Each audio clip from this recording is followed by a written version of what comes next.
Hello everyone, and welcome to the Sunday Special. This is James Fisher for the JRPG Report. This is going to be episode 12 of our special Sunday series, and today we're going to focus on a title that I've been kind of skirting around for a while, and that is the, well, I'll put quotes on this, the newest game from Falcom in the Trail series, and that is, I've been trying to work on my pronunciation of this, but I still don't think it's very good. Hajimari no Kaseki, also known as Trails of the Beginning. Now, we're going to go kind of back to where it began at and give you every bit of information that I know about the game as of right now. And I want to do this as a Sunday special because it has some pretty mild to major spoilers in the articles that are written about it. And so what I have done, though, is I think by replacing, and I'm going to use this term a lot, after the events of Cold Steel 4, instead of detailing what the articles have said, I believe we can kind of skirt around that issue. Obviously, some things have been kind of ruined for me that I was looking forward to playing out in Cold Steel 4, since we still don't have it and won't have it until at the earliest the fall. That way you can listen and get an understanding about what this game is without getting too much ruined. Now, if you've not played through the Cold Steel series up through Part 3, there's not things I can really do about that. And there are even some ties into the Crossbell saga. We'll touch on that briefly as well. So let's go ahead and we'll go ahead and take our break for our sponsorship. And then we'll get into what this new game is all about and what you can really look forward to when this game hits Japan in late summer and hopefully here in the West in 2021. All right, guys, let's get into it. I don't think this is going to be an especially long podcast, but I think it will be very informative and should get you excited about this next game in the long-standing Trails series. So let's go back to the very beginnings of this game, and we're going to go back to March of 2019. This is at the Dengeki Game Festival 2019, where Falcom president Toshihiro Kondo shared some artwork from an upcoming game. This was the very first glance we got at this game, and he literally held up 3 images during his onstage presentation. A 4th image was blurred out, and he promised that in June of that year there would be more information, and indeed that did happen. On June 29th, during the 15th anniversary live stream, we got some more detailed images of the same characters, as well as a full map of the continent of Zemuria, which is the giant continent where all the Trails games take place. It was in Japanese, so we didn't really have exactly know what was what, but it gave a little bit more information about it. Again, showed some screenshots and gave a little bit more information about it, but still nothing concrete in terms of what this game was. The next update didn't come until November, where there was a plethora of images shown kind of commemorating the series past as well, that they had announced that they had sold over 4.3 million units by that point. And they said that at this point, the next game would be out in September of 2020. They have since kind of narrowed that down to a summer 2020. I kind of feel like the September feels more likely, especially with what's going on around the world right now. And of course, we have no clue how development has gone on this in light of the current world situation. So it could even be pushed back even further. But in December of 2019, it was officially announced that the Legend of Heroes Hajimari no Kiseki was announced and given a title, and that translates into Trails of the Beginning. This will be a game for PlayStation 4, and it is a offshoot. So here is the official quotes that went along with this. This is the end as well as the beginning. The whole of the empire was weakened, and here we go, after the events of Cold Steel 4. Thanks to the efforts of the heroes, the land of Zemuria pulled through the crisis, and a new fate has been spun, moving the story towards its endpoint. The game is set on the continent of Zemuria after the events of Cold Steel 4.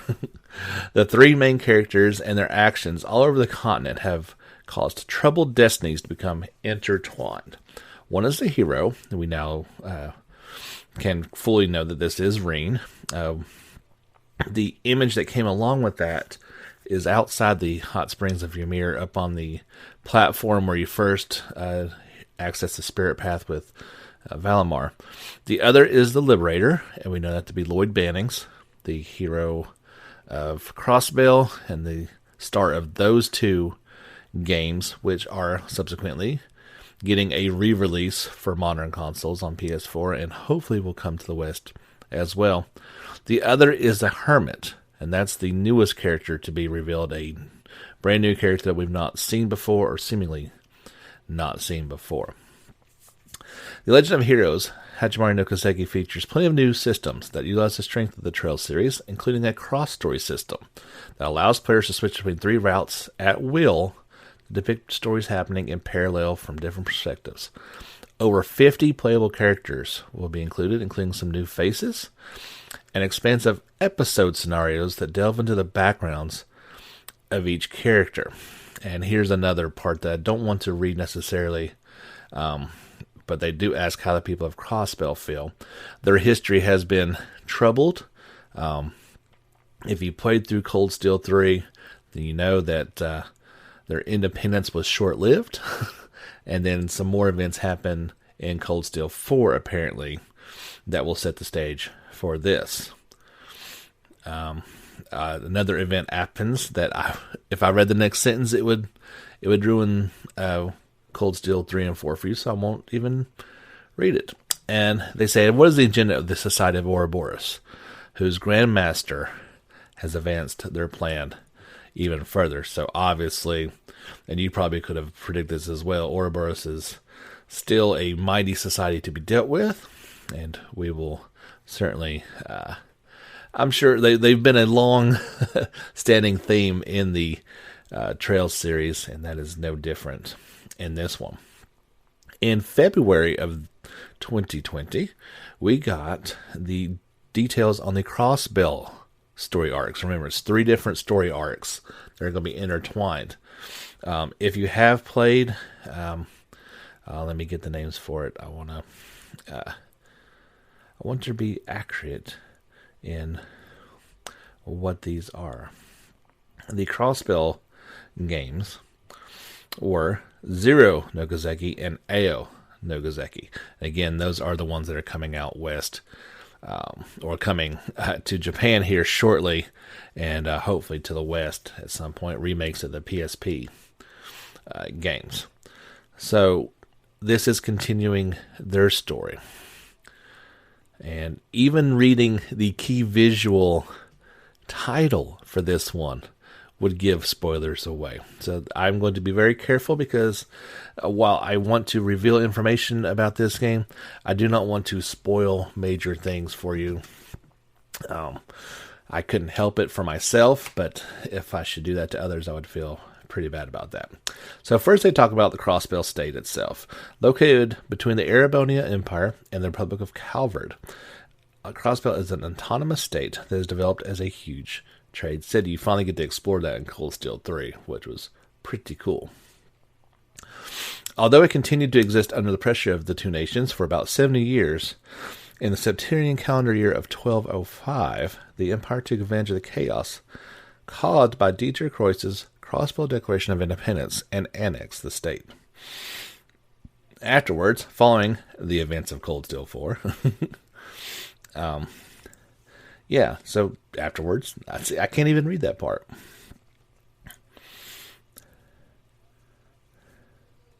I can't read any of that part. I'm not going to read that part because that's not fair. So things happen in Cold Steel 4 that have led to the events of this game. The main department you want to know about is the SSS, the Special Support Sector, and that's where the characters come from. It is a division established within the Crossbelt Police Department agency that maintains the public order of Crossbell to counteract the Bracer Guild. Across the Trail series, we've definitely seen the different opinions of the Bracer Guild. It certainly seems like I've only delved into Trails in the Sky a little bit, but they are fully embraced in Libel and really utilized. In Erebonia, they have been kind of pushed back to the side. They still acknowledge them. The smaller towns still have branches of them. That's where we get characters like Sarah from. And now in Crossbell, they seem to be kind of on the outskirts. About the SSS, while it was slighted as a publicity stunt at first and ignored by the people, its significance was reviewed as the team frequently solved difficult cases that occurred in Crossbell and earned the trust of its citizens. After the occupation of Crossbell by the Empire, the Crossbell Police Department was reorganized as the Crossbell Military Police. And while the Special Support Section was virtually dissolved, Lloyd and Company's efforts later did something in in Cold Steel 4. To maintain public order in the city, the military police was immediately dissolved and reorganized as the Crossbell Police Department / Crossbell Guardian Force. Many former members were able to return to their old jobs. In the process, the restart of the SSS was decided, with the original members Lloyd, Ellie, Theo, and Randy resuming activity under the direction of Chief Sergei. First character is Lloyd. He is the main character of this story arc. He's the leader of the SSS. He has a strong sense of justice and indomitable spirit, and has solved many difficult cases in Crossbell State. After the events in Cold Steel 3, the occupation, Lloyd was wanted as a key suspect, but while escaping from his pursuer with Key A, I believe that's how you say it, K-E capital A girl who the SSS was protecting, and Arios, an A-raked bracer, he continued underground operations.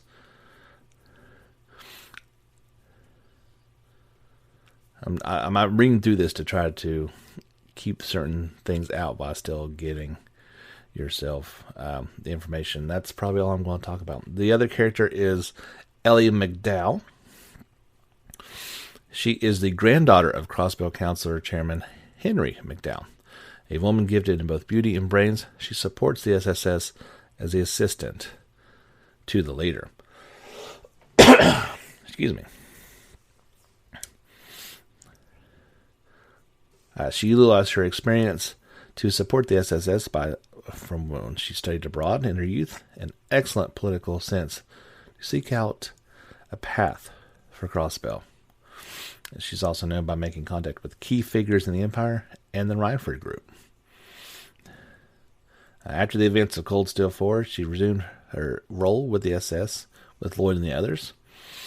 While working on support requests, she currently spends her days supporting diplomacy as secretary to her grandfather, Chairman McDowell. Interesting character. The next one is Theo Plateau, or Plato. We were introduced to her in the Cold Steel ranks in Part 3. She had an active role.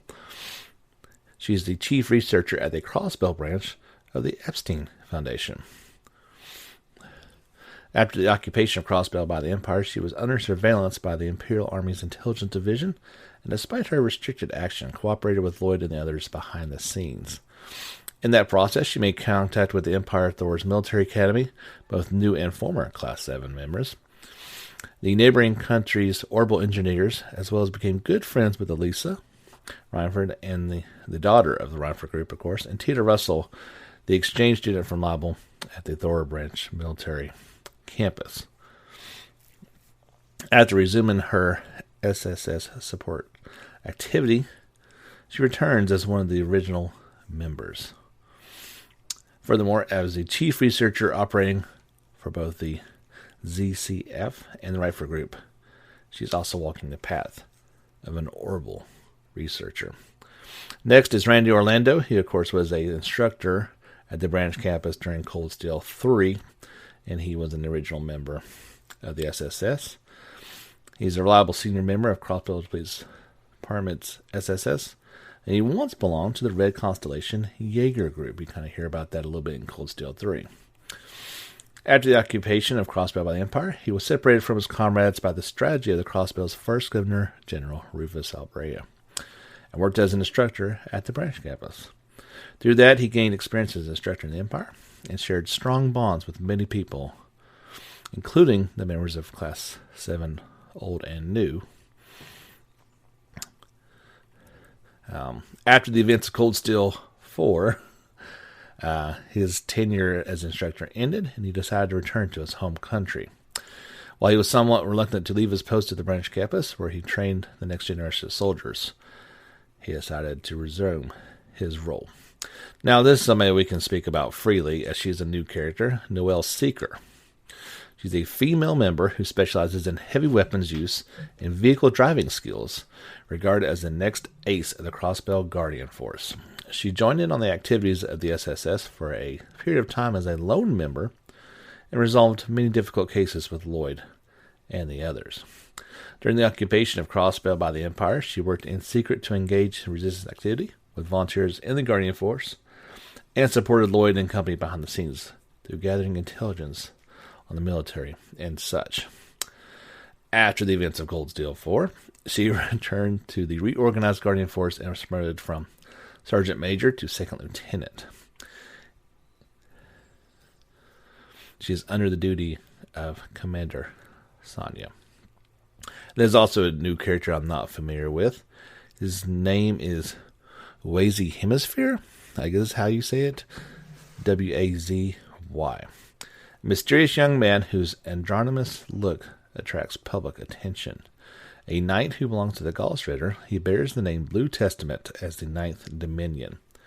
He once falsified his identity and went into hiding in the downtown district of Crossbell, performing various activities, including leading a gang of delinquents called the Testaments, and working as an additional member of the SSS with Lloyd. After occupation, he left Crossbell and traveled to various countries as his dominion, and with his participation in the Septimian Church's event, he will revisit the land of Crossbell, which is deeply connected along with his new partners. So that's all the members of that story arc. I definitely try it. It is a slippery slope to delve into this game, because I don't want to ruin this for you guys, and there's just so much out there. While I am certainly speaking about things that are known, I feel like if you've played through Cold Steel 3, I don't feel like you should be inundated with anything from Part 4. So, hope you can appreciate what I'm trying to do here. It's not easy, and there will be brief pauses as I try to kind of filter out things that I see that I don't want ruined for you guys. In this next part, I'm just going to kind of briefly go over the characters from the Erebonia side of it. These are characters that you already know by playing through the Cold Steel series, but in particular, the key visual to it would ruin at least one part of Cold Steel 3. And if you've played through 3, you're going to wonder why another part of the image was included as well. It's a very odd thing to even be trying to look at stuff like this. And you cannot read through any of it. And I would discourage you from doing that if you've not actually played through all of Part 4, because every bit of it is a spoiler.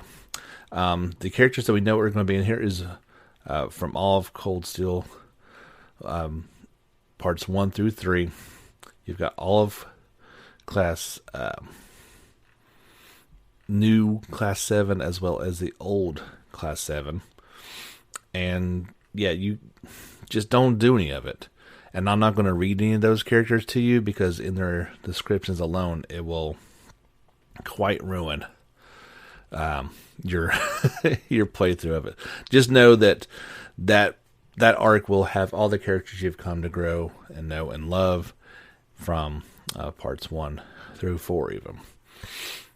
The characters that we can talk about, because they are new to this one, is the Sinners arc of the category.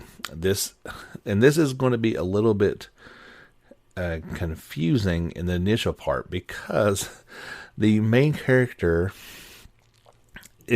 goes by the letter C. So you're like, well, and they even say that he is a knight who hides his face with a full cover mask and excels in battle with his excellent swordplay. Although he has the same name as the leader of the Imperial Liberation Front, a terrorist organization that once triggered a civil war, his outfit and weapon are different, making his true identity one shrouded in many mysteries. Under the command of former General Rufus Alvaria, who governed Crossbell during its occupation by the Empire, he seems to be single-handedly investigating the disquieting moves of the Imperial Defense Force. Just by the images and the information, it doesn't appear to be anything related to the C that we know from the first 2 or 3 Crossbell or Cold Steel games. This, although they do have the same letter, his or her face, it certainly appears to be a male character's face, is covered. That seems to be where the similarities end, is in name alone. Very odd. The next character is called Swin Abel, and he is a boy who once operated as an assassin. He has 2 unique swords of different lengths and fights at precise close-range combat depending on the state of battle. He has a cool personality and is highly practical, but is often under the thumb of his companion Nadia, whose behavior always causes him worry. A certain incident led him to break free from the organization where he was known as an assassin, and now he and Nadia spend their days fleeing their pursuers. The other character along with him is Nadia Rain, a very interesting looking character. We've talked about the image of her before, as in one hand she has a set of 3 throwing knives, and the other one is a giant stuffed teddy bear. And she is a girl who works with Swin as an assassin. She carries various weapons hidden in her big stuffed animal and exhibits excellent ability to mid to long range combat. Although she always speaks unenergetically and without motivation, she has excellent analytical skills and is skilled at tricking enemies with her cute appearance and acting prowess. During their days on the run, after escape from the organization together, Nadia and Swin were asked by a certain someone to transport a strange suitcase. I'm not sure who the certain someone is. There is a image that goes along with it which might reveal a little bit about that, and is a character from Cold Steel 3. But I don't think it'd ruin too much by saying, I don't recall her name off the top of my head, but she is the young lady who runs the trading post there in town and deals in certain black market items. So that's not surprising that she'd be maybe the one that would ask them to do that. The next character is called Lapis Rosenberg. And she is a small doll made by the Rosenberg studio with the appearance of a human girl. She has her own personality and can operate independently, but for some reason she has lost all memory about herself. She is proud to be a Rosenberg doll and acts with an elegance in mind, but can also be a bit awkward at times. She decides to work with C and Swin, who she encounters in the midst of a certain incident, in order to regain her forgotten memories and learn who she is. So in the image for her, she is obviously a very small doll-like creature with different colored eyes, and is standing on the tip of one of the blades of a two-sided axe, which is about twice as big as she is. She's a very unique-looking character. In the newest interview with the Falcom President Kondo, he does say that you need to brush up on an in-game novel called 3 and 9. And I'm unfamiliar with this one, so I'm not sure if this appeared in Cold Steel 3 or before. Maybe it's in Part 4. But this is an adventure novel that became a bestseller in many countries. The story is of an assassin boy, sort of 3, and his partner girl, sort of 9. So there you go. There's the two characters in Swin and Nadia. And it is the story of who they portray their organization and attempt to escape. This novel that depicts the life of two assassins has many fans across all ages and genders, but the mysteries of its unknown author are also one of its talking points. Among its avid readers, there are plausible rumors that the novel was published in various countries in place of a wanted poster in order to capture the people that the protagonists were modeled after. So this also gets into what they're calling the cross story system that I hinted at earlier, and it's what I want to kind of talk about for a minute. The Legend of Heroes Hajime no Koseki uses this series' first cross story system, allowing you to progress through the story while switching freely between the three protagonists, Reen, Lloyd, and C. Routes are divided by chapters, and you can freely switch between routes from the menu screen. Significant story developments will occur as you progress to the end of each route in the chapter, allowing you to progress to the next chapter. So they've got a screenshot that goes along with it, and it is in Japanese, so I can only tell you what I can read. And it's a menu, as they say, it's on the menu screen, and there are the three protagonists side by side. It says cross story on it. And on the left side, it says Chapter 2 and the date of 3/17. And like for Reen's route, there are 2 scenario images. For Lloyd, there's just 1. But for C, there are 3. And these appear to be lined up chronologically. So without seeing it, it's a little hard to describe. In this particular instance, it looks like there are 3 scenes that have lined up between all 3 characters. And so at that point, I would believe you would be able to pick which one you want to play at that point in time. Now, previously, it looks like Reen's was the only one you could play through for a minute. And then C's was the next one that you would play through in terms of chronologically. Then the 3 line up, and then there's another one for C. So it sounds like, yeah, you can switch between them at certain points. At certain points, they line up. It's going to be really interesting to see how they pull this off. My obvious parallel was with Grand Theft Auto 5, doing 3 parallel stories at the same time. For the most part, you could switch between who you wanted to play at that time. At other times, stories were locked. You had to play through with certain characters at certain times. Other characters were not available. We'll see how that works out. They say event scenes change with each route, even if the same location, depending on the route you select, the time of day, or the time the story may differ, presenting different situations to obtain different information. In scenes where the main route's characters just miss running into each other, how the event scene plays out and will differ depends on the route. In one route, the characters may be investigate a mystery, while in another route, the story progresses with the mystery already revealed. This sort of thing can only be realized with a cross-story system, so please look forward to the original scenes and story developments of this game. And I mentioned this at one point in time. There appears to be a scene in one of them showing the sea route, and the other one being Reen, where they are at the same location, but at different times of day. So obviously the characters are not going to be there. However, in the next one, it's got Reen and sees that they pass each other on the streets, and it looks like Nadia's character and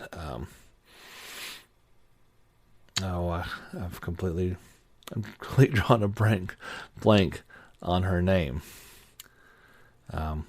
Anyway, they notice each other and kind of look back over their shoulder, while Reen and Elliot are just kind of walking along and don't seem to notice anything at all.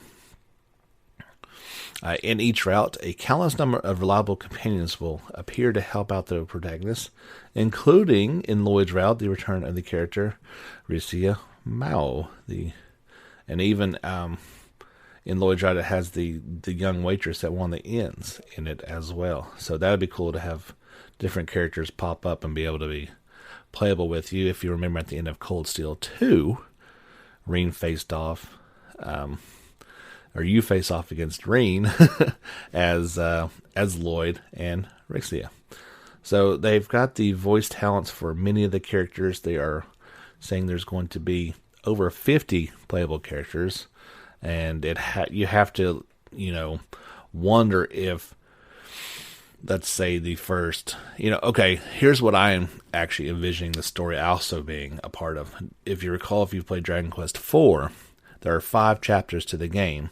The first 4 are chapters for each one of the groups, whereas the 5th chapter combines the characters from each one of those into a big, massive final story arc.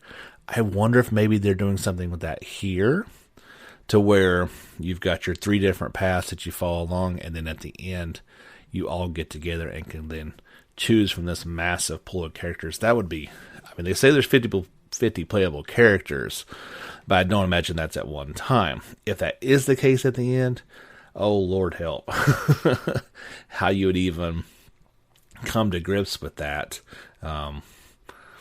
Maybe it's a situation where you have multiple parties that you can make groups out of, i.e. tackling a dungeon and having to split into 3 groups. That would certainly be easier. That's one of the things I definitely struggled with in Cold Steel 3 was finding when you combine classes at certain points, how do you pick your favorite characters and which ones to use and which ones you don't.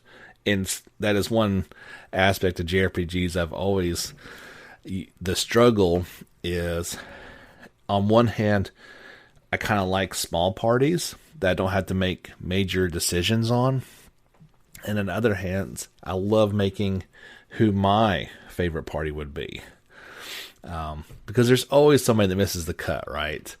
Like, is a good character, you'd love to develop them more, but they're just not quite good enough to make the cut, or they're, maybe they're a good character, but they're super annoying, so you want to kind of cast them out. So that is pretty much everything that I know and has been revealed about this game so far. We detailed some of the upcoming things in the last podcast, 107, talking about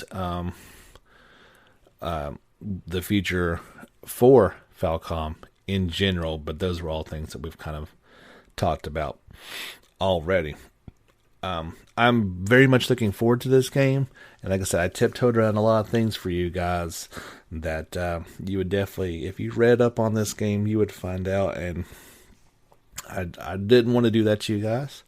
If you've been avoiding it, I feel like you could have listened to this podcast without ruining too much. So as we get new information, I will pass that along, of course, and hopefully we'll get a firm release date for this in Japan and then further along the lines.